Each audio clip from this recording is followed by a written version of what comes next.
Bismillahirrahmanirrahim. Assalamualaikum warahmatullahi wabarakatuh. My name is Muhammad Al-Shukri bin Rosni. I'm a bachelor student in sports management from UiTM Police. So today I want to share with you guys some information of facility and equipment management on a topic assessing facility and equipment needs. This chapter is designed to help you to discuss on the benefits of assessing facility and equipment, describe the funding sources for building or renovating sports facilities, differentiate between capital equipment and expendable supplies and material, and also identify the cost-effective ways to share equipment. The main point of this topic is the responsibilities of the facility and equipment manager.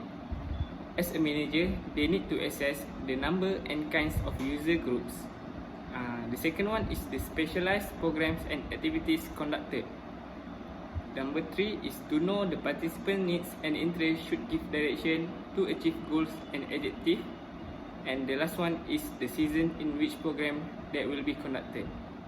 There are some components that the manager need to determine in equipment and facility needs, which is facility needs per sports, facility needs between sports, the season in which activities are offered, time required to prepare facilities, equipment needs per sport, and also equipment needs between sports. For the first component, which is facility needs per sport, the manager need to identify facility needs per sport by reschedule programs and activities within facilities inappropriate in size, configuration, and ceiling height. The manager need to equip with hardware for playing, scoring, and timing. The manager also need to consider ease of equipment to be set up, stored, moved quickly, and distributed to various facilities. For the safety, the manager need to ensure adequate floor size, field space, and buffer zone appropriate with the age and competition level, skills, knowledge, and student ratio to supervisor. And also, for the overlap seasons, the manager need to schedule activities critically to avoid conflicts.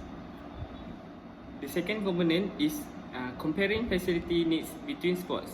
The manager must focus on scheduling when several activities are offered simultaneously. In example, 23 dance students need less floor space and ceiling height than 12 volleyball players. The factors that will dictate the facilities allocation is number of participants, type of activity, physical condition of facilities, in example, suit for competitive or recreational, and the level of skills of the participants. The next component is the season in which activities are offered. The manager need to plan minimize pressure and demand for maintenance personnel by looking at the overlap seasons and minimal periods that available for main activities. Another point is the manager need to plan for the purchase, acquisition, inventory, and movement of numerous sport equipments. The next component is the manager need to focus on time required to prepare facilities. Facility operations could become time sensitive, especially during the tournament. The manager need to plan carefully to avoid conflicts and problems. There are some examples of this operation, such as preparing bleachers, returning joint used equipment to proper storage areas, replacing scoreboard lights between competitive events, replacing PA system between competitive events, and also preparing joint use field. Capital equipment is a permanent equipment or fixed equipment of a permanent or semi-permanent in nature. In example, scoreboards, retractable containment net, gymnastic apparatus, goal posts, swimming lane lines, pitching machine. Maang. Capital equipment is a permanent equipment or fixed equipment of a permanent or semi-permanent in nature. In example, scoreboards, retractable containment net, gymnastic apparatus, goal posts, swimming lane lines, and also pitching machine. While expendable equipment is known as supplies and materials, it has short lifespan and require regular replacement. In example, sports balls, bats and bases, hockey sticks, bows, arrow, target faces, and shuttlecocks. For the last component is the manager need to compare equipment needs between sports.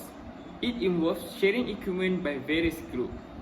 Cost savings can be achieved by joint use of instructional and athletic equipment, joint use of men's and women's athletic equipment, joint use of instructional, recreational, and intramural equipment, cost sharing for instructional, recreational and athletic activities, and also the last one is bid or bulk purchasing for instructional, recreational and athletic activities. All of the components that I mentioned just now is the responsibilities of a manager in determining equipment and facility needs. That's all from me. Thanks for watching. Have a great day ahead. Thank you.